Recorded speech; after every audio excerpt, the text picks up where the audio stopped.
어, 지금 오늘 시편 5편의 1절에서부터 6절까지 살폈습니다. 거의 1시간 동안 6절밖에 하지 않았어요. 그런데 아마도 여러분들이 이런 생각을 하실지 모르겠어요. 뭐 이렇게 그냥 이렇게 자세하게 할 필요가 있나? 그리고 이렇게 좀 보링하게 이렇게 한 얘기 또 하고 한 얘기 또 하고 이럴 필요가 있나? 뭐 좀 이런 생각이 들 수도 있겠다라는 생각이 듭니다. 저 역시도 그런 생각이 들기도 하니까요. 그런데 여러분, 시라고 하는 것은 굉장히 짧아요. 짧지만 그 짧은 내용 속에 많은 의미를 함축하고 있는 거예요. 그래서 시 한 편을 읽는데 뭐 정말 막말로 한 30초면은 시 한 편 같은 거 훌딱 읽을 거 아닙니까? 그리고 다 읽었다 이렇게 생각을 하면 그것이 그 시를 잘 읽은 거냐? 절대 아니다. 시는 왜 이렇게 암송까지 하냐? 암송까지 하면서 그 말을 새기고 또 되새기고 소가 되새김질하듯이 다시 곱씹어보고, 지금 내가 언뜻 보기에는 이런 의미인데 숨은 뜻은 없나, 더 깊은 뜻은 없는가, 자꾸 생각하고 묵상하고 반복적으로 생각해야 되는 거예요. 그래서 이 시편의 기도를 여러분들이, 저도 뭐 여태까지는 시편의 내용 보면 뭐 이건 찬양이구나, 이거는 지금 기도 들어달라는 내용이구나, 그냥 이렇게 후루룩 읽었어요. 그러다 보니까 시편 읽는 것이 어떤 성경 읽는 것보다 굉장히 빨리 읽어. 근데 그렇게 읽으면 무슨 의미가 있냐? 아무 의미가 없다. 그러나 이 시편의 의미를 단어 하나, 그 단어의 배경, 이것이 어떤 상황에서 되어졌나, 이 말을 함으로써 어떤 숨은 뜻은 없나, 이것을 또 생각하고 또 생각하고 묵상하고 생각하고 이러면서 이 말씀을 살피다 보면 깊은 은혜를 느끼게 됩니다. 사실 저도 요 시편 한 편을, 요 시편 5편을, 지금 5편에 12절까지 있는데요. 요것을 준비하는 동안 거의 한 이틀을 그냥 이 말씀만 붙잡고 한글 성경으로 한 10대 번 읽었다가, 또 영어 성경 이것저것 살폈다가, 또 한글 성경에 뭐 공동 번역, 또 쉬운 성경, 개역, 개정 무슨 차이가 없나, 또 더 나아가서는 또 히브리어로는 어떻게 쓰여졌나, 또 주석들 살피고, 그리고 거기에서 이런 거 뭐 다 설명하기보다는 어떤 내용을 추려서 우리 성경 공부하는 사람들에게 전할 것인가 또 추리고 정리하고, 이러다 보면 시간이 한없이 걸리지만, 그러고서 공부하고서는 요 시편의 내용을 공부 다 한 다음에, 예를 들어서 시편 5장 1절에 보면 여호와여 나의 말에 귀를 기울이소서, 나의 심사를 통촉하소서. 짧은 요 한 절이지만 요 말을 할 때마다 여호와여에서도 의미가, 깊은 의미가 쭉 들어오고, 나의 말에 귀를 기울이고 나의 심사를 통촉하소서가 이게 무슨 뜻인가 생각을 하게 되고, 나의 왕 나의 하나님이 무슨 의미인지, 그리고 이 아침에 내가 기도하고 바라나이다, 그리고 이 들으소서, 뭐 기도하고 바라나이다 이러면서 얼마나 다윗의 심정이 간절했을까, 이걸 생각하게 되고, 압살롬에게 쫓길 때의 장면을 연상하게 되고, 이러면서 한 말씀 한 말씀을 곱씹다 보면 깊은 은혜가 있더라니까요. 그리고 이렇게 그것을 생각하다 보면 내가 이제 이 시편을 보지 않고 나의 기도를 할 때에도 이런 시편의 말씀들이 머릿속에 쑥쑥 떠오르게 돼. 그리고 이렇게 떠오르다 보면 하나님이 기뻐하는 기도를 할 수 있게 되겠죠. 그냥 시편의 말씀들을 전혀 공부하지 않고 중언부언으로 기도하기보다는, 다윗은 이렇게 기도했지, 이런 방식으로 기도했지 하면서 생각하면서 내가 기도하다 보면 나도 이 하나님의 마음에 합한 다윗을 점점 닮아가게 돼 있다라는 겁니다. 우리가 어떤 위인집 같은 것을 자꾸 읽는 이유가 뭡니까? 그 사람이 어떻게 살았나, 어떻게 행동했나, 이런 것을 쭉 내용을 본 다음에는 그것을 자꾸 생각하다 보면 나도 알게 모르게 자꾸 생각하고 묵상하다 보면 그 사람을 닮아가게 돼 있는 거예요. 이 다윗은 하나님의 마음에 합한 자입니다. 근데 이 다윗이 기도했던 것, 생각했던 것, 하나님 앞에 나아가는 이런 태도들을 자꾸 묵상하다 보면 우리도 다윗의 모습을 담게 되어 있다. 그래서 이 시편의 말씀들을 이렇게 꼼꼼하게 살피는 것에 대해서 지루하다, 지겹다, 내가 왜 이것을 이렇게까지 해야 되나 이렇게 생각하지 마시고 이번 기회 아니면 이렇게 할 수 있는 기회도 없어. 근데 이렇게 해서 한번 하고 나면 나중에 여러분들이 시편 1편서부터 지금 5편까지 굉장히 자세하게 했는데 다시 한번 읽어보세요. 그러다 보면 머릿속에 쑥쑥 떠오르는 것들이 있을 거예요. 그리고 이제 그것이 여러분들이 기도 생활에서 나타나게 되어 있다. 자, 우리가 6절까지 살폈는데요. 1절에서부터 3절까지는 의로운 자의 모습이에요. 의로운 자는 새벽에 하나님 앞에 나아가서 기도하고 하나님께 의지하는 자다. 그러나 4절에서부터 6절은 어떤 자냐? 악한 자다. 악한 자는 하나님이 기뻐하지 않는 자고 싫어하는 자인데 이런 자들의 성격은 어떻다? 하나님이 없다고 생각하며 또 뭐 어떠하냐? 하나님을 믿느니 나를 믿어라 하면서 교만한 자고 그리고 목표가 잘못된 자고 어떤 거짓말을 하고 어떤 목적을 이루기 위해서 왜곡하고 이러는 자들이고 또 그러면서 피 흘리기도 서슴지 않고 그리고 속이는 자다. 바로 이런 자의 모습이 누구에게서 나타난다? 압살롬과 그 일당에게서 나타나고 있다. 그래서 요 시편 5편의 전반부에서는 의로운 자와 악한 자를 비교하고 있습니다. 또 연이어서 이제 우리가 6절서부터의 내용을 살피는데요.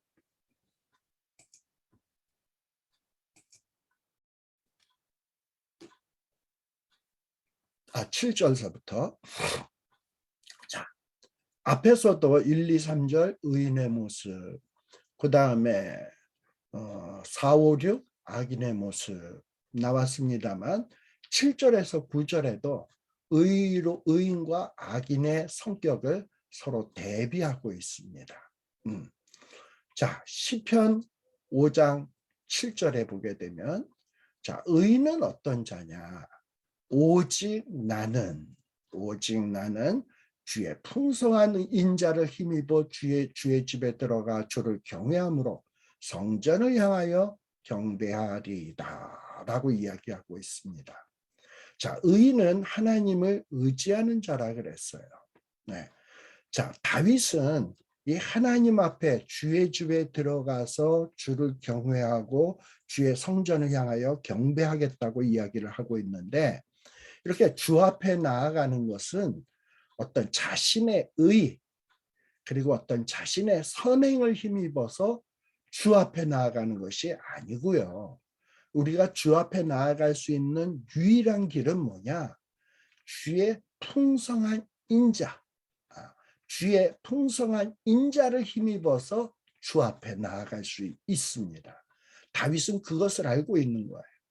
우리 로마서에서도 보게 되면 의인은 없나니 하나도 없다. 즉 무슨 얘기냐? 하나님 앞에 자신의 의와 어떤 선행을 근거로 해서 하나님 앞에 당당히 나아갈 수 있는 자는 하나도 없다. 세상에. 그러면 하나님 앞에 나아갈 수 있는 유일한 근거는 뭐냐? 주의 풍성한 인자를 힘입을 때만이 하나님 앞에 나아갈 수 있다. 근데 여기 시편 5장 7절에 보면 오직 나는 주의 풍성한 인자 할 때 이 인자라는 말이 히브리어로 뭐냐? 헤세드라는 말이에요. 헤세드.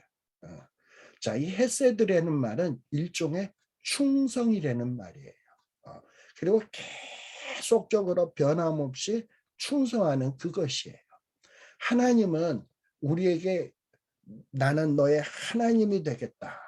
나는 너를 내 백성으로 삼겠다. 라고 약속을 하셨거든요.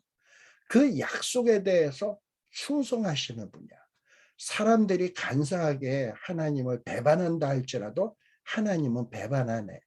사람들이 죄를 짓고 허물이 있다 할지라도 하나님은 죄가 있고 허물이 있어. 그래도 너는 내 백성이 될 거야. 나는 너의 하나님이 될 거야. 라고 하나님은 다짐하셨고 약속하셨고 그 약속을 지킨다 이 말이에요. 그래서 그 약속을 지킬 수 있도록 우리의 죄값도 예수님을 보내서 치루어 주시고 그래서 다시금 하나님의 백성으로 삼아 주신다 이 말이에요. 그런 하나님의 풍성한 인자가 있었기 때문에 정말 버러지도 못한 이 죄인인 우리가 그 하나님의 인자를 힘입어서 하나님 앞에 나아가고 하나님 앞에 경배할 수 있다라는 겁니다. 그래서 지금 다윗은 뭐라고 얘기하냐? 의인이 뭐냐? 의인이 하나님의 풍성한 인자를 힘입은 자가 의인이다. 그래서 하나님 앞에 나아갈 수 있는 자가 의인이다 라는 거예요. 그래서 지금 다윗은 어떻게 기도하는 겁니까? 여호와여, 하나님의 언약, 그 언약에 근거한 그리고 나의 왕, 나의 하나님, 이 하나님이 구원하여 주실 것을 믿고 그리고 그 언약에 충성하신 하나님의 풍성한 인자를 힘입어서 나는 다시금 성전으로 돌아갈 것이다 라는 것을 사모하면서 기도하는 겁니다. 여러분들이 우리들이 흔히 하나님 앞에서 나아가서 기도할 때 이런 번민이 생길 때가 많이 있어요. 저 역시 그랬습니다. 나같이 이렇게 더럽고 추악하고 못나고 간사한 놈의 기도를 하나님이 과연 들으실까? 이런 나를 받아주실까? 이런 내 기도에 귀를 기울이실까? 나라도 안 할 것 같은데 하나님이 과연 내 기도를 들으실까? 이런 어떤 불안한 마음이 생길 때가 있을 거예요. 기도할 때. 아닙니다. 불안해할 필요 없어요. 우리는 그런 불안한 마음이 들 때에 어떤 생각을 가져야 되냐? 하나님의 인자는 풍성하다. 그리고 하나님은 그 풍성한 인자를 내게 베풀고 계신다. 그래서 내 의와 선행을 힘입어서 내가 주 앞에 나아가는 게 아니라 하나님의 그 풍성한 인자 때문에 내가 나아갈 수 있다. 그래서 내가 나의 불의, 나의 더러운 죄악을 자복하기만 하면 하나님은 미쁘다라는 말도 인자하시다라는 거야. 신실하다는 거야. 미쁘고 의로우사 나를 모든 불의에서 깨끗게 하여 주실 것이다라는 믿음으로 나아가는 것. 그리고 주 앞에 나아가는 것, 주 앞에 경배하며 나아가는 것. 이것이 의인의 모습입니다. 자, 반면에 그러면서 7절부터는 이제 이 다윗은 뭐라고 기도하냐?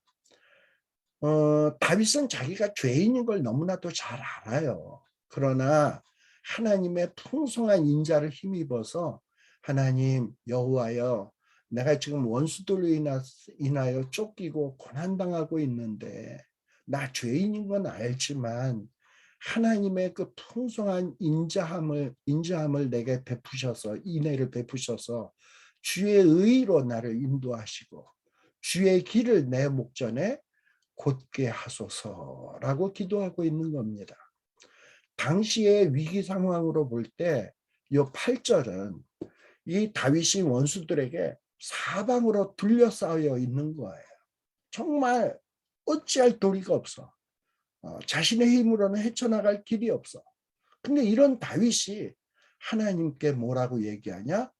주의 길을 내 목전에 곧게 하소서, 주의 의로 나를 인도하소서, 구원의 길을 열어달라고 하는 그런 기도를 하고 있는 거예요.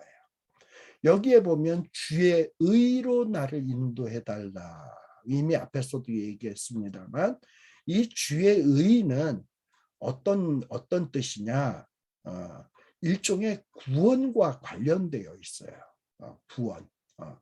특별히 이 법정에서 드러나는 주님의 구원, 또는 주님 앞에 나아가서 애통하는 자에게 보이시는 이 구원의 성취, 이 죄인인 우리가 진심으로 상한 심령으로 통회하고 나아가면 하나님은 우리를 모든 불의에서 깨끗게 해주시고 의롭다 여겨주시는 거예요. 그래서 이 의는 일종의 구원과 밀접하게 연결되어 있는 겁니다. 다윗은 자기가 죄인인 걸 알아. 자기 실력으로는 의로워질 수 없는 것을 알아. 그러나 하나님이 구원하여 주시면 자기가 의롭게 되어질 수 있고 의의 길로 갈 수 있다고 믿는 거예요. 그리고 그 길을 내 앞에 펼쳐달라는 거예요. 네. 시편 51편 1절에 보면, 여기도 보면 주의 인자라는 말입니다. 하나님의 풍성한 인자, 앞에서는 그렇게 나왔죠. 하나님이여 하나님의 인자를 쫓아 나를 긍휼히 여기시며 주의 많은 자비를 쫓아 내 죄가를 도말하소서라는 겁니다. 다윗이 의롭게 되어지는 것은 그의 의와 어떤 공적이 아니라 하나님의 인자, 하나님의 자비, 하나님의 긍휼을 통해서 의롭게 되어지는 겁니다. 그러면 다윗이 할 수 있는 것은 뭐냐? 시편 51편 17절.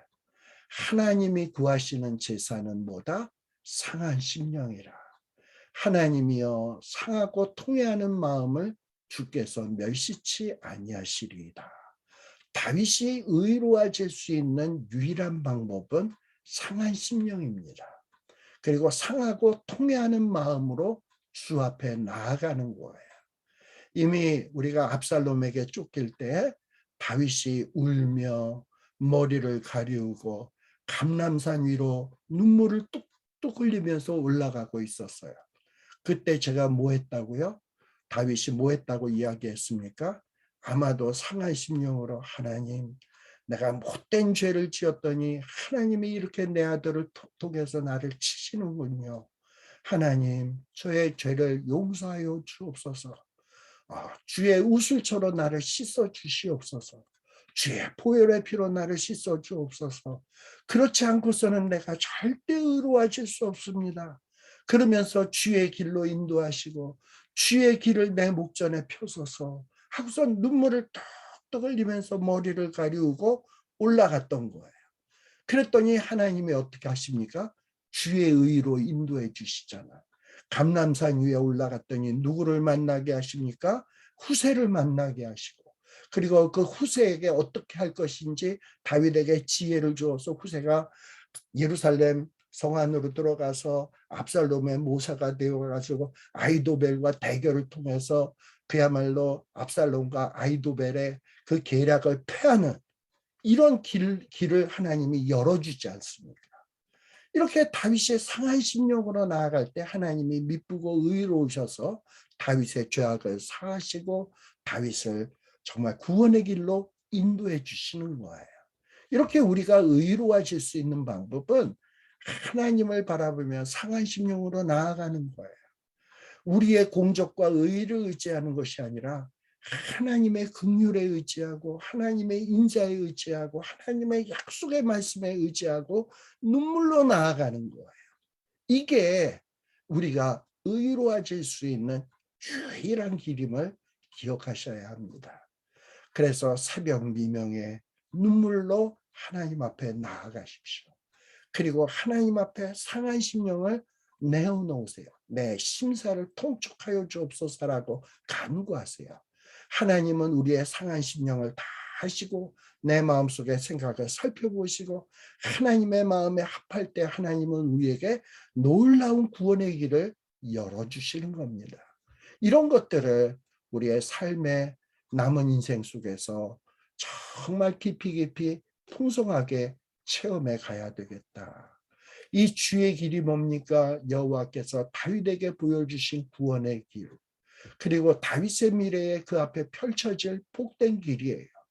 이렇게 하나님 앞에 상한 심령으로 나아갔던 다윗을 하나님은 의롭게 마음에 합한 자로 여겨주시고 그 다윗의 후손을 통해서 예수 그리스도가 오게 되는 정말 영광스러운 존재로 다윗을 만들어 주시었습니다.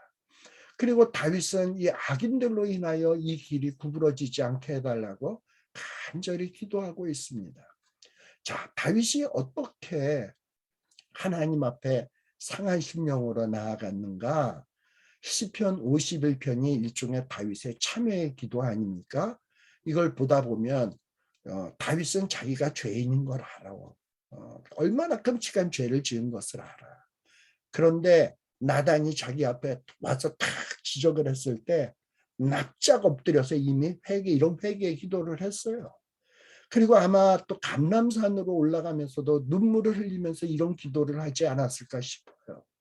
주의 얼굴을 내 죄에서 돌이키시고 내 모든 죄악을 도말하소서.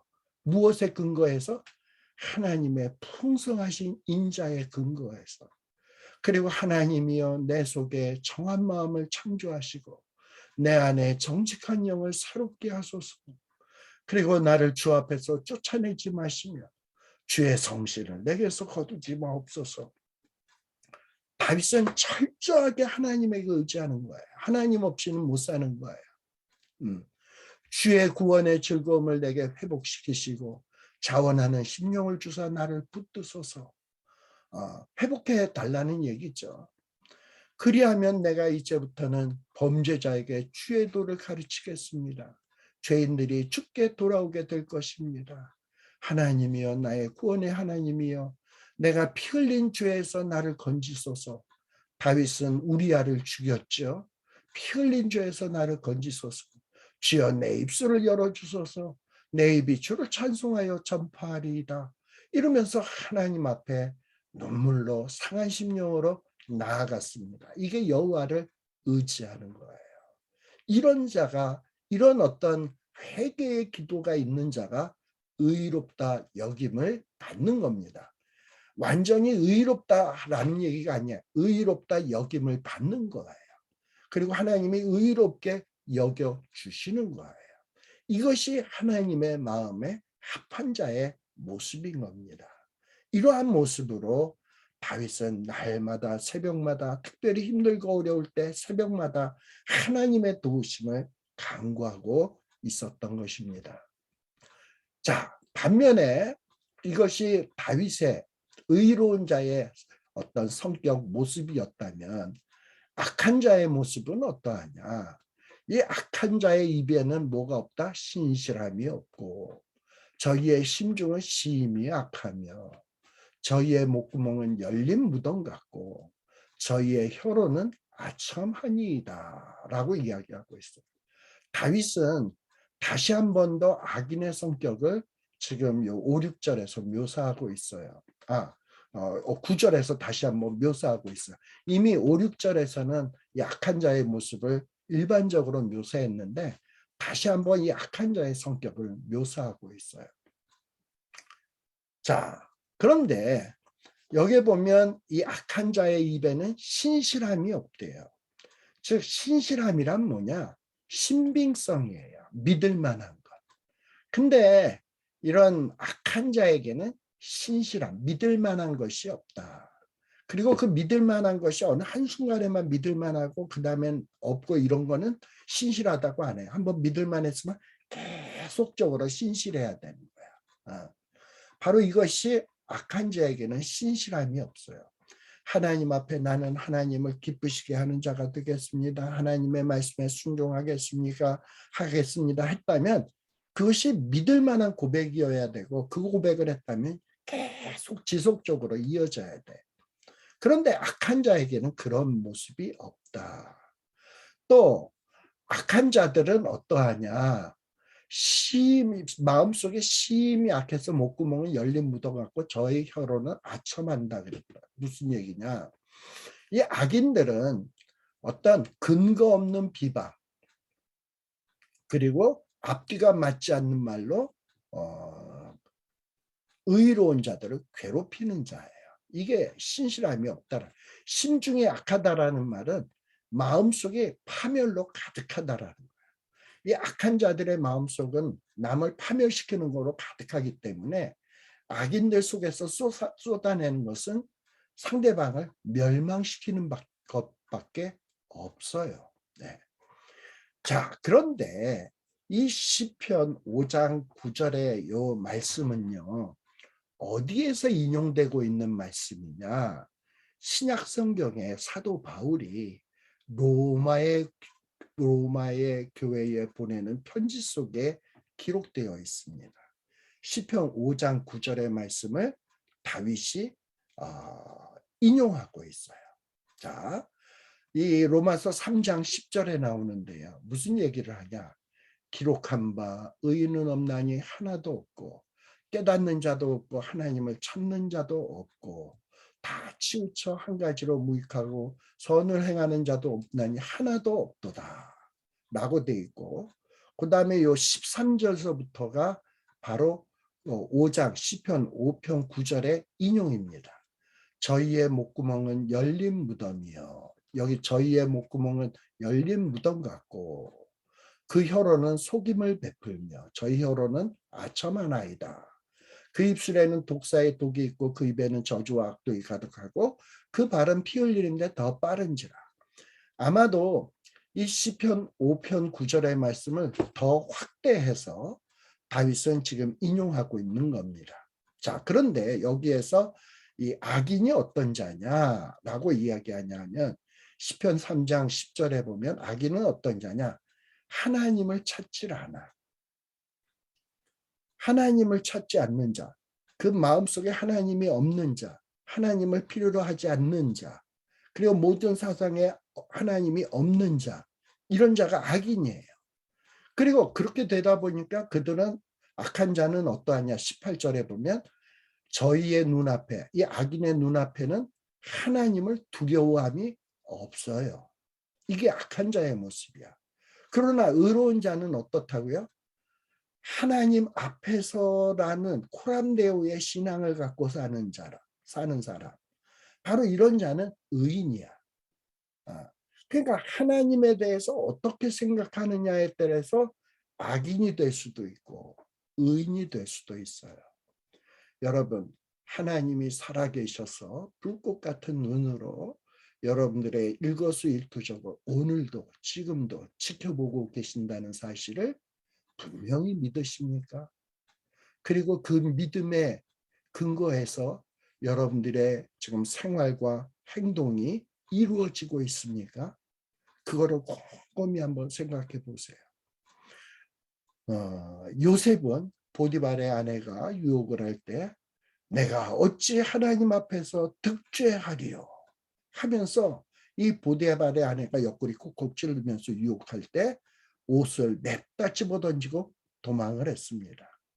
그 보디발의 집에는 보디발의 아내와 요셉 단 두 사람뿐이었어요. 아무도 없었어요. 사람 가운데 어느 누구도 보는 사람이 없었습니다. 그러나 요셉은 하나님이 보고 계신다는 사실을 분명히 인식했고 그것에 근거해서 행동을 했습니다. 바로 이것이 의인의 모습이에요. 네. 또 설사 죄를 지을 수는 있어요. 그럼 죄를 지었다면 하나님이 살아계신 것을 믿는다면 이렇게 다윗처럼 눈물을 흘리면서 그 하나님 앞에 나아가는 거예요. 이게 의인의 모습이에요. 반면에 죄인은 어떤 자다? 하나님을 찾질 않아요. 하나님을 두려워 안 해요. 그러다 보니 이 악한 자는 어떤 모습이 나타날 수밖에 없냐? 저희의 목구멍은 열린 무덤, 그 혀로는 속임을 베풀고 그 입술에는 독사의 독이 가득하고 그 입에는 저주와 악독이 가득하고 그 발은 피 흘리는데 빠른지라. 그리고 파멸과 고생이 그 길에 있다. 평강의 길을 알지 못하게 된다. 즉 악인의 길은 망한다는 거예요. 이미 다윗이 이 이야기를 하고 있습니다. 우리도 과거에는 하나님의 필요성, 하나님의 도우심의 필요성 같은 걸 전혀 인식하지 못했습니다. 그러나 나이가 먹고 철이 들고 신앙이 깊어지면서 정말 하나님의 도우심이 없이는 살 수 없다라는 것을 깊이 인식해가고 있습니다. 그런데 이러한 우리가 이런 다윗의 기도의 내용을 깊이 묵상하면서 한번 다윗과 이렇게 공감을 하는 이런 시간을, 깊은 시간들을 가져보시라 이 말입니다. 그리할 때 우리가 더욱더 깊은 신앙으로 나아갈 수 있다. 다윗처럼 하나님 앞에 나아가는 자가 될 것인가? 아니면 하나님의 필요 없다고 생각을 하며 오로지 자기의 유익만을 위해서 사는 자가 되어야 될 것인가? 우리가 깊이 생각할 수 있는 저희들 되시기를 바랍니다.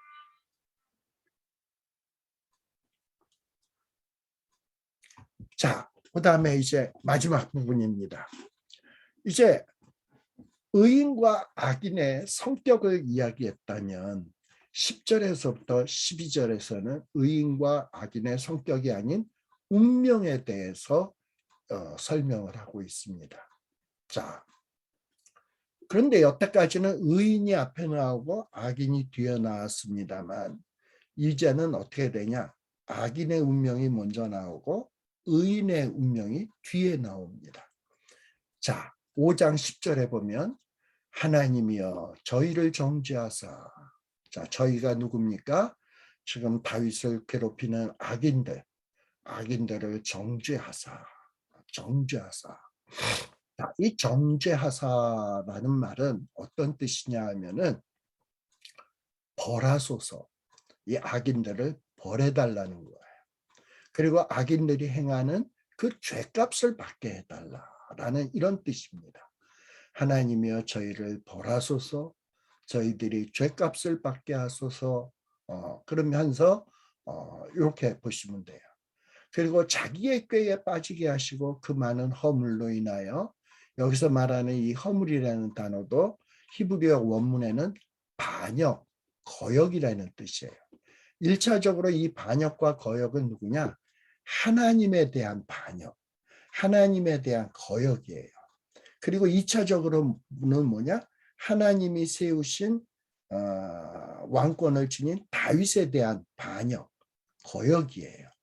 근데 저희들을 쫓아내소서 저희가 배역함이니이다 라는 거예요. 참 언뜻 보면 신약 성경에서는 우리는 원수를 사랑하라 라고 되어 있는데, 아니 다윗은 이 악한 자들을 벌해달라, 죄값을 받게 해달라 이러고 기도를 한단 말이죠. 예수님도 십자가에 못 박히셨을 때 그 앞에 있는 죄인들을 향하여 하나님이여 저들의 죄를 용서하여 주옵소서라고 기도했지, 저들을 벌하소서, 죄값을 받게 하소서 이렇게 기도하지 않았다 이 말입니다. 근데 어떻게 다윗은 이렇게 기도를 하고 있는 것일까? 라는 생각이 듭니다. 자, 이것은 다윗이 뭔가 원수 갚아달라고 한다는 뜻보다는 이 다윗은 지금 자기에게 행하는 일들이 일련의 뭐로서 생각하냐? 하나님을 대적하는 걸로 생각을 하는 거예요. 그리고 하나님을 대적하는 것에 대해서 다윗이 하나님처럼 분노하고 있는 거예요. 이것이 다윗의 마음입니다. 하나님의 분노가 나의 분노, 하나님의 관심이 나의 관심. 이 다윗은 하나님과 마음이 합했기 때문에 하나님의 마음과 다윗의 마음이 비슷해요. 자, 하나님은 어떠합니까? 하나님을 대적하는 자, 하나님이 세우신 자를 대적하는 자, 또 그 굴레를 벗어버리자. 그러고서 하나님의 그 세우신 질서를 무시하고 비웃는 자들에게 어떤 모습을 보인다고 했죠? 시편 2편에 보면 비웃으신다, 웃으신다, 그리고 그들을 심판하신다. 이게 하나님의 마음인 거예요. 지금 다윗도 그러한 마음으로 이렇게 하나님을 대적합니까? 하나님이 세우신 이 나를 대적합니까? 하나님은 나를 통해서 이 땅의 이 왕권을 견고케 하신다고 했는데, 나를 통해서 결국은 메시아가 탄생하게 하도록 계획하고 계시는데, 이런 계획을 망가뜨리려는 자, 하나님 대적하는 거지. 이런 자들을 벌하소서, 죄값을 받게 하소서 라고 기도하고 있어요. 그런데 이들을 벌하고 죄값을 받게 해달라고 간구하는데 저들에게 벼락을 내려주세요 라고 기도하는 것이 아니라 뭐라고 기도하냐? 자기 꾀에 빠지게 하시고 라는 간구를 하고 있어요. 그러니까 일종의 하나님의 징계가 어떤 식으로 나타나길 바라냐? 벼락 내려치는 것으로 하나님의 징계가 나타나기보다는 자기 스스로 만든 그 꾀에 빠져가지고 몰락하게 해달라는 겁니다. 이 구약 성경에 보게 되면 대표적인 케이스가 있죠. 여러분들 에스더서에 보게 되면 하만, 모르드게, 이 하만이 이스라엘 백성과 모르드게와 에스더를 아주 싫어해가지고 죽일 계략을 꾸미죠. 그런데 결국은 어떻게 됩니까? 하만이 그 계략에, 자기가 꾸민 계략에 의해서 비참한 최후를 맞이하게 되는 것을 볼 수 있습니다. 이 다윗의 생애에 있어서도 우리 압살롬이가 궁궐에서 아히도벨의 계략을 듣죠. 그래서 이 아히도벨의 계략에 의해서 다윗을 쫓아갈 것인가, 아니면 후세의 계략에 의해서 내가 뭔가 이렇게 생각을 바꿔서 시간을 좀 두고 철저히 준비해서 다윗을 쫓을 것인가, 뭐 이러고서는 어떤 이 서로 작전을 놓고 토의하는 장면이 나옵니다. 결국 압살롬은 자기가 꾸민 어떤 일들로 인해서, 시간을 지연함으로 인해서 다윗을 해할 수 있는 기회를 놓쳐버렸어요. 또 아히도벨도 계략을 꾸며냈지만 그 계략에 실패했습니다. 결국은 아히도벨은 비참하게 자살을 했고, 또 압살롬이는 어떻게 됐습니까? 나무에 머리카락이 걸려가지고 그러고서는 돼지고 말았습니다. 정말 이 다윗의 기도대로 다윗이 뭐 칼로 압살롬을 죽이고 아히도벨을 죽인 것이 아니라 자기 스스로 망하게 되는 결과를 가져오게 되었다라는 겁니다. 시편 1편의 마지막 부분에 어떻게 나옵니까? 악인의 길은 망하리로다 라고 돼 있어요. 악인의 운명은 망하는 거예요. 시편의 1편에서는 대략적으로 얘기했다면 지금 이 시편 5편쯤에 가보면 좀 더 구체적으로 설명이 되어지고 있는 겁니다. 그러나 반면에 의로운 자들의 운명이 뭡니까? 의로운 자는 어떤 자가 의로운 자예요? 오직 주에게 피하는 자. 즉 지금 다윗은 언제 피하고 있습니까? 고된 밤을 보내고 아침에 새로운 동토하는 태양을 바라보면서 하나님에게 피하고 있는 거예요. 이런 자는 결국은 어떻게 되느냐? 시간 문제지만 다 기뻐하며 주의 보호로 인하여 영영이 기뻐 외치며 또 이렇게 주의 이름을 사랑하는 자들은 주를 즐거워하게 될 것이다 라는 겁니다. 자, 이 다윗은 앞에 1절에서는 나의 말을 들으시고 내 심사를 통촉하소서라고 이야기를 했어요. 그런데 지금 요 5장 11절에서는 이제 뭐라고 하냐? 나라기보다는 어떤 일반적인 사람에 대해서 이야기하고 있습니다. 주에게 피하는 자는, 이거는 나를 포함한 누구든지 주에게 피하는 자, 나뿐만 아니라 다른 사람까지 포함하는 거야. 이렇게 다윗이 기도 중에 처음에는 내 말을 들어주세요. 내 심사를 통촉하여 주세요. 막 이렇게 기도했는지 모르지만, 자기밖에 모르는 심정으로 기도했는지 모르지만, 이 기도하면서 깊은 기도 속에 들어가다 보니까 이제 시간이 지나가다 보니 온데간데 없이 나는 사라지고 하나님의 말씀이 속에서 역사하기 시작한다 이 말이에요. 그러면서 진리를 깨닫는 거야. 주께 피하는 자는 그리고 주의 이름을 사랑하는 자들은, 처음에는 나뿐이 몰랐는데 이렇게 나뿐만 아니라 다른 사람도 주께 피하면, 주의 이름을 사랑하면 이런 자들은 주의 보호를 받게 되며 기뻐하게 되며 주를 즐거워하게 된다라는 진리를 깨닫게 되었습니다. 힘들고 고통스러울 때 우리는 기도하게 됩니다. 하나님의 은혜예요.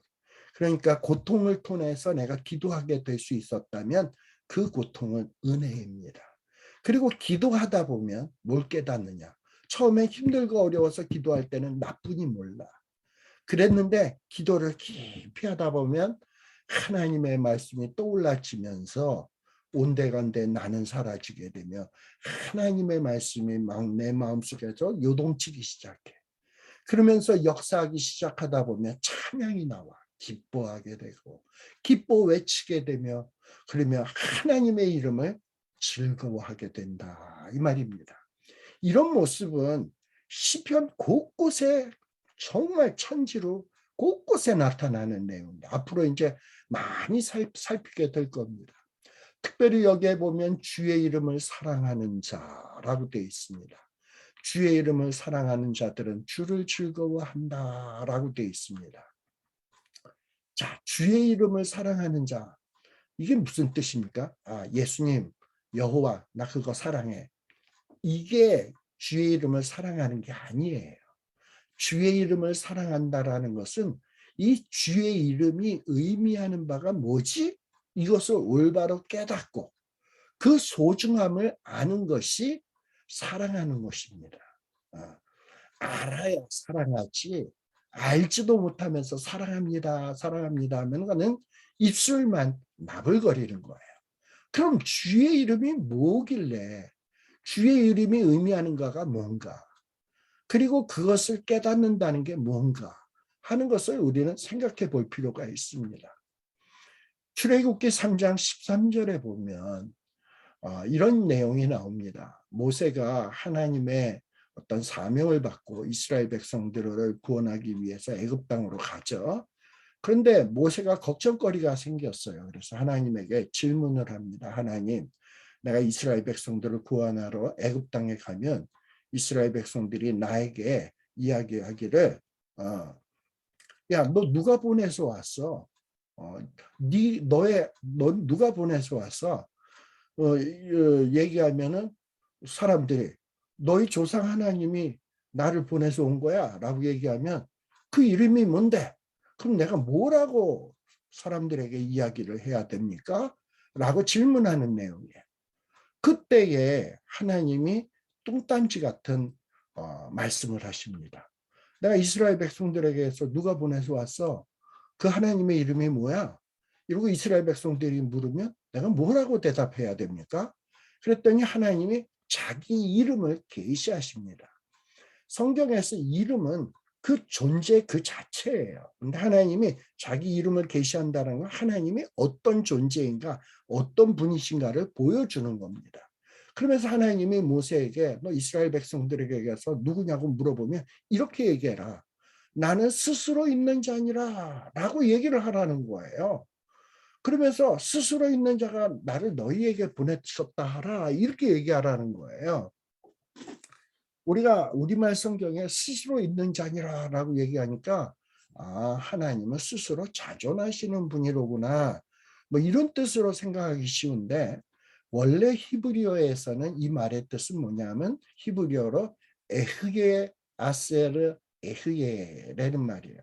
영어 성경에 보면 I am that I am 이라는 말을 쓰죠. 그러나 원문의 의미는 I will be who I will be 이런 뜻이에요. 나는 될 자가 되겠다라는 거예요. 하나님은 뭐가 되어야 되냐? 요한계시록에 보면 천군 천사 그리고 모든 믿는 백성이 하나님을 향하여 뭐라고 하냐면 찬송과 영광과 존귀를 받으소서. 하나님은 찬송과 영광과 존귀를 받으시기에 마땅합니다라고 얘기했거든요.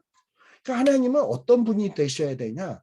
하나님이 약속하시고 계획한 것을 다 이루시고 그리고 그것을 체험했던 자들이 야 하나님이 이런 분이시구나. 그래서 하나님 앞에 찬송과 영광과 존귀를 돌려보내게 될 거예요. 멸류관을 벗어서 좀 주를 찬양하게 될 거예요. 하나님은 그런 자가 되겠다고 하시는 겁니다. 이제부터 내가 역사를 전개해서 너희들의 입에서 찬양을 받고야 말겠다. 그리고 그 일을 내가 이루고야 말겠다 하는 자가 보내서 왔다라고 전해라. 이런 뜻입니다. 자, 그렇게 하고 난 다음에 이스라엘 백성들이 처음 하나님을 찬양하는 때가 언제입니까? 10가지 재앙이 끝나고 이스라엘 백성들이 홍해를 건넜어요. 홍해를 건넌 다음에 이스라엘 백성과 미리암과 모세와 아론이 춤을 추면서 창세기 15장에 보면 찬양을 합니다. 하나님이 어떤 분이 되겠다고요? 이스라엘 백성들에게 구원의 역사를 이룬 뒤에 찬송을 받으시겠다고 약속했어요. 나는 그런 자가 되고야 말겠다. 나는 될 자가 되고야 말겠다. I will be that I will be. 이러고 얘기하셨단 말이야. 근데 하나님이 그렇게 하셨거든. 홍해를 건너게 해주셨거든. 마침내 찬양을 받아냈어요. 이랬던 하나님은 마지막에 저와 여러분들을 구원하여 주시고 저 천국으로 정말 우리를 천국으로 산울과 새 땅에 들어오게 하셔가지고 우리 입에서 찬양을 받으실 거예요. 하나님은 그 약속을 반드시 이루실 분입니다. 바로 하나님의 이름 속에는 그러한 뜻이 내포되어 있는 거예요. 그래서 우리들이 하나님의 이름을 사랑한다라는 것은 뭐냐? 맞아요. 여호와. 하나님은 약속하셨죠. 그 약속을 이룰 거예요. 내가 만일에 죄를 자복하면 나를 깨끗게 해주신다고 했죠. 나 진짜 그 약속을 믿어요. 하는 것이 뭐냐? 여호와의 이름을 사랑하는 거야. 또 출애굽기 3장 15절에 보게 되면 뭐라고 얘기하냐? 하나님이 또 모세에게 이르시되 너희 이스라엘 자손에게 이같이 이르기를 나는 너희를 보내신 이는 너희 조상의 하나님 아브라함의 하나님 이삭의 하나님 야곱의 하나님 여호와라 하라. 이는 나의 영원한 이름이요 대대로 기억할 나의 표현이라. 그러면서 하나님이 뭐라고 얘기하냐? 나는 너희 조상의 하나님이다. 아브라함의 하나님, 이삭의 하나님, 야곱의 하나님. 특별히 아브라함과 이삭과 야곱에게는 하나님이 약속하셨어요. 무슨 약속을 하셨냐? 가나안 땅 주겠다. 그리고 나는 너희와 함께 하겠다. 그래서 임재의 축복, 땅 주시겠다 라는 이런 약속을 주셨어요. 그리고 그 후손을 번성케 해주겠다라는 약속을 했어요. 이 약속을 반드시 하나님은 이루실 거예요. 그래서 이스라엘 백성들을 애굽 땅에서 망하게 하지 않냐고 불러내셨고 가나안 땅으로 인도하셨고 또 이스라엘 백성들이 전멸당하지 않도록 구름기둥 불기둥으로 인도하여 주시고 만나와 메추리로 먹여주시고 그 후손을 번성케 하여 주시고 그리고 이스라엘이 가는 곳마다 늘 함께해 주시는 그런 약속을 하나님은 지키셨습니다. 이게 하나님의 이름에 내포되어 있는 뜻입니다. 그리고 출애굽기 6장 2절에 보면 하나님이 모세에게 말씀하시기를 나는 여호와다. 그러면서 내가 아브라함과 이삭과 야곱에게는 전능의 하나님으로 나타났으나 나의 이름을 여호와로는 그들에게 알리지 아니하였고 라고 이야기하고 있어요. 이건 무슨 얘기냐? 여러분 아브라함과 이삭과 야곱을 아시죠? 하나님은 아브라함과 이삭과 야곱에게 무슨 약속했다고요? 땅 주겠다. 후손 번성시키겠다.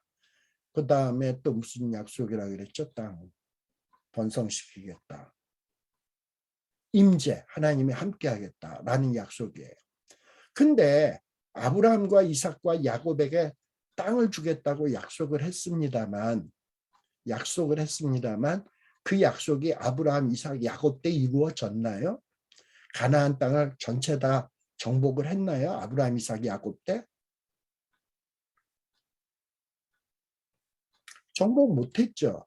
자, 그러니까 아브라함과 이삭과 야곱에게는 약속은 주셨지만 약속의 성취는 이루어지지 않았어요. 바로 이 뜻이에요. 아브라함과 이삭과 야곱에게 하나님의 전능한 능력을 보여주는 하나님의 모습은 보여줬는데 아브라함과 이삭과 야곱에게 약속은 줬지만 약속의 성취를 이루어지는 것을 아브라함과 이삭과 야곱이 보지 못했기 때문에 결국 뭐냐? 나의 이름을 여호와로는 그들에게 알리지 아니한 결과가 되었다라는 거예요. 그러나 이제 지금 출애굽을 하고 있는 이제 6장 4절서부터 나오는 내용은 이제 출애굽을 한 이스라엘 백성들에게는 이제 가나안 땅 주시겠다고 한 그 약속의 성취를 보게 될 것이다. 그래서 이제 내가 너희에게는 여호와라는 이름이 뭔지를 알게 해줄 것이다 라고 보여주고 있는 내용이 바로 요 6장 3절이에요. 그래서 이 여호와라고 하는 이 이름의 의미가 뭔가? 여호와는 약속하셨으면 그 약속을 이루어 주시는 분이 여호와로구나. 그런데 그것을 아브라함, 이삭, 야곱은 약속은 받았으나 성취는 보지 못했지만 이제 출애굽한 이스라엘 백성들은 어떠냐? 이들은 아브라함, 이삭, 야곱으로부터 약속도 받았고 그리고 하나님이 가나안 땅 주신다고 하는 약속의 성취도 맛보게 되는 거잖아요. 그러면서 여호와가 어떤 분이신지를 실감하게 되는 것 아닙니까? 체험하게 되는 것 아닙니까? 바로 이것이 여호와의 의미를 아는 거예요. 그리고 또 이 여호와는 어떤 분이시냐? 출애굽기 34장 5절에 보게 되면 여호와께서 구름 가운데 강림하사 그와 함께 거기 서서 여호와의 이름을 반포하실세. 이 하나님이 모세에게 하나님의 모습을 보여주게 됩니다. 그러면서 모세를 바위 틈에 숨기시고 하나님이 구름 가운데 강림하면서 하나님의 이름을 반포하시는데 뭐라고 얘기하냐? 여호와로라 여호와로라 여기 여호와로라 여호와로라 하면서 그 여호와가 어떤 분이신가 하는 것을 반포를 하는데 여호와는 어떤 분이냐? 자비롭고 은혜롭고 노하기를 더디하고 인자와 진실이 많은 하나님. 이게 바로 여호와의 의미 속에 있다는 거예요. 자, 왜 하나님이 여호와냐? 약속을 지키시는 하나님입니다. 근데 하나님이 그 약속을 지키는 데 있어서 활용하시는 도구가 뭐냐? 자비, 은혜, 인자, 진실이에요. 네. 이게 여호와의 의미 속에 있는 거예요. 그래서 우리가 앞에서 이야기했습니다만 주께 피하는 자는 주의 이름을 사랑하는 자들은 할 때 주의 이름을 사랑한다라는 것이 뭐냐? 약속 지키시는 하나님. 그리고 아브라함과 이삭과 야곱에게 약속을 주시고 마침내 그 약속을 오래 참으시고 기억하셨다가 신실하게 기억하셨다가 이스라엘 백성들이 애굽 땅에서 400년이 마친 다음에 가나안 땅을 주셨던 그 하나님, 정말 하나님은 말한 대로 이루시는 그 하나님, 그 하나님이 나의 하나님이시로구나. 그 하나님이 어떤 하나님이시냐? 정말 하나님은 자비롭고 그리고 은혜롭고 노하기를 더디하시고 인자와 진실이 많은 하나님. 그래서 내가 상한 심령으로 나아가도 나를 내어쫓지 않으시고 내 눈물을 닦아주시고 내 죄악을 깨끗게 하여 주시고 나를 의롭다 여겨주시는 하나님. 바로 내가 이 주님을 사랑합니다. 주의 이름을 사랑합니다. 하는 것이 이게 주의 이름을 사랑하는 거예요. 하나님 사랑합니다. 여호와 사랑합니다. 예수님 사랑합니다. 이게 아니라 그 이름의 뜻이 무엇인지를 정확하게 알고 기억하고 마음에 새기고 그것에 의지해서 하나님 앞에 나아가는 자. 이것이 뭐냐? 주의 이름을 사랑하는 자다. 이렇게 주의 이름을 사랑하는 자는 주의 이름이 의미하는 바를 깨닫고 그 소중함을 아는 이런 사람이 주의 이름을 사랑하는 자인데요. 자, 그리고 마지막에 여호와여 주는 의인에게 복을 주시고 방패로 함같이 은혜로 저희를 호위하시리이다 라고 되어 있습니다. 자, 그래서 여태까지 누차 얘기했습니다만 의인이 뭡니까? 앞에 나오듯이 의인은 어떤 자냐? 죽게 피하는 자. 죽게 피하는 자. 지금 다윗은 고된 밤을 지내고 새벽에 해 뜨는 날 주님에게 피하고 있습니다. 어떤 힘 있는 자에게 달려가서 새벽부터 도와달라고 하는 것이 아니라 하나님께 피하고 있는 거예요. 이런 자가 의인이야. 그리고 이 하나님에게 어떤 마음으로 나아가는 거예요? 상한 심령. 상한 심령으로 나아가는 자가 이게 의인이에요. 그런데 이 하나님은 어떤 자냐? 여호와 하나님은 이런 하나님께 피하는 자, 하나님 앞에 상한 심령으로 나오는 자에게 복을 주시고 여기에 이때 이 복은 어떤 거냐? 시편 1편 1장 1절 복 있는 사람은 할 때 복과는 좀 달라요. 여기서 말하는 이 복은 히브리어로 바라크라는 말을 쓰는데, 이 바라크라는 말은 정말 우리가 원하는 복이야. 뭐 우리의 일이 형통하게 되는 것, 형통하게 되는 것. 그래서 여러분들 그 여호수아 1장 7, 8절에 보게 되면 이 율법책을 내 입에 두고 이 그 율법책을 주야로 묵상하고 그 가운데 기록한 대로 지켜 행하는 자는 형통케 된다라고 돼 있잖아요. 그 형통은 뭐냐? 모든 일들이 잘 되는 거야. 잘 되어지는 거예요. 자, 근데 모든 일들이 잘 되어진다라는 것은 뭐냐?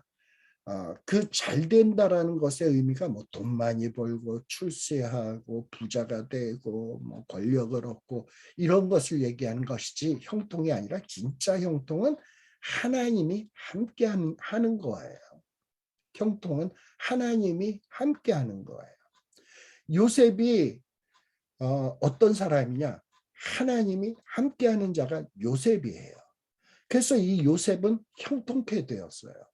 자, 그럼 형통케 되었다고 해서 요셉에게 고난이 없었냐? 아니에요. 고난이 있었어요. 그러나 고난 중에도 요셉에게 하나님이 함께해서 이 요셉의 일생은 형통한 삶이었던 거예요. 하나님이 함께 하셔서 악한 자들이, 예를 들어서 보디발의 아내가 요셉을 얼마나 거짓 모함을 했습니까? 그러나 하나님은 그것을 역전시켜서 요셉을 총리 대신이 되는 기회로 바꿔주잖아요. 그리고 죄수들이 갇히는 감옥에 갇혔어요. 그러나 거기서 만나는 사람들을 통해서 바로와 만날 수 있는 기회를 얻었잖아요. 꿈을 해몽할 수 있는 기회를 얻었잖아요. 왜? 하나님이 함께 하셨습니다. 그래서 시간 문제지, 이 하나님을 의지하는 자에게는 비록 고난이 있다 할지라도 그 고난이 변형되어지면서 전화 위복으로 바뀌어져가. 왜? 하나님이 함께 하니까. 이게 바로 형통입니다. 의인에게도 원수의 공격이 있어요. 그러나 그 원수의 공격을 통해서 하나님은 어떡하냐? 함께 하셔서 원수의 공격을 무력화시키고 결국은 하나님을 의지하는 자, 피하는 자들을 구원해 주시고 영광스럽게 만들어 주시는 거예요. 그래서 어떤 악한 자의 공격으로부터도 하나님이 보호해 주신다라는 겁니다. 왜 이렇게 하나님께 피하는 자, 하나님 앞에 상한 심령하러 나아가는 자에게 복을 주시느냐, 하나님이 함께해 주시느냐, 그리고 그들이 하는 일들이 마지막에 잘 될 수밖에 없냐. 여기에 보면 방패로 함같이 은혜로 저희를 호위하시리이다. 방패에 대한 얘기는 지난번에도 나왔었죠. 자, 하나님이 방패처럼 은혜로 호위하신다라는 거예요. 방패로 딱 막아주시기 때문에 어떤 이 악한 자들이 의로운 자를 넘어뜨릴 수가 없어. 바로 이것이 형통입니다. 그러니까 다윗은 이것을 아니까 우리 아까 시편 51편에 보게 되면 하나님 나를 버리지 마옵소서, 주의 성신을 거두지 마옵소서, 이러고 간절히 기도했잖아. 왜? 하나님이 함께 하시는 것이 방패고 하나님이 함께 하시는 것이 형통의 길임을 알았기 때문인 거예요. 여러분, 의인이 되는 것은 어떤 행위나 공적이 아닌 상한 심령의 믿음으로 얻어진다는 것을 꼭 기억하십시오. 의인은 없나니 하나도 없어요. 우리도 죄 지을 수 있어요. 죄 지었기 때문에 징계로 인해서 고난을 받을 수도 있습니다. 어떨 때는 물론 죄는 짓지 않았지만 연단을 위해서 고난받을 기회도 있어요. 어떨 때는 억울하게 고난받는 일이 생길 때도 있어요. 어찌됐건 힘든 일이 있고 고난을 당할 때는 애통하는 심정으로 하나님 앞에 나아가세요. 여호와께 피하는 자, 여호와께 피하는 자에게는 아까 뭐라 그랬습니까? 주에게 피하는 자는 다 기뻐하게 될 것이며 즐거워하게 될 것이다. 그래서 여러분들의 인생사가 힘들고 어렵고 또 이민생활이 얼마나 힘들고 어렵습니까? 그런데 우리가 새벽에 아침에 기도로 나아가시고요. 또 기도로 나아가시고 또 저녁에 누울 때도 하나님 앞에 기도하시고요. 또 기도할 때는 말씀에 근거해서 기도하시고요. 말씀을 묵상하면서 깊이 기도할 때 어떤 이 기도가 찬양으로 바뀌어지는 놀라운 역사들이 있게 될 것입니다. 이런 깊은 신앙으로 나아가는 저와 여러분이 되어지기를 간절히 기원드립니다. 기도하겠습니다. 하나님 아버지 감사합니다. 다윗을 통해서 정말 기도를 배우게 해주심을 감사합니다. 약속을 지키시고 약속을 이루어 주시는 여호와 하나님, 그리고 우리를 구원해 주시는 나의 왕, 나의 하나님, 우리가 주 앞에 나아갈 때 우리의 부르짖음을 들어주시고, 그리고 우리가 주 앞에 간구할 때에 우리의 부르짖음을 응답하여 주시옵소서.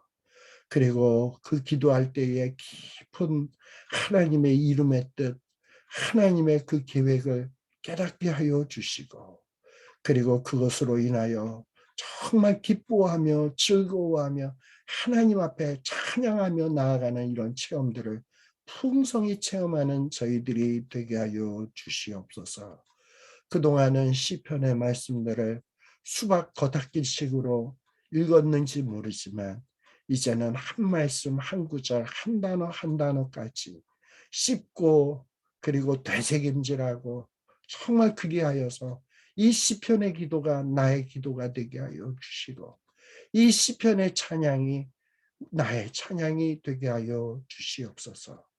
또 이 찬양이 내 후손에게 물려주어서 내 자식의 찬양이 되게 하여 주시고 내 손주들의 기도가 되게 하여 주시옵소서.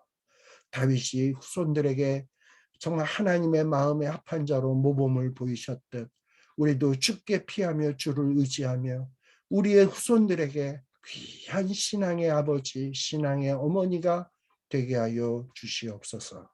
예수님 이름으로 간절히 기원드리옵나이다. 아멘. 이상으로서 우리 오늘 말씀 공부를 마치도록 하겠습니다. 수고 많으셨습니다. 마치겠습니다. 감사합니다. 감사합니다. 네.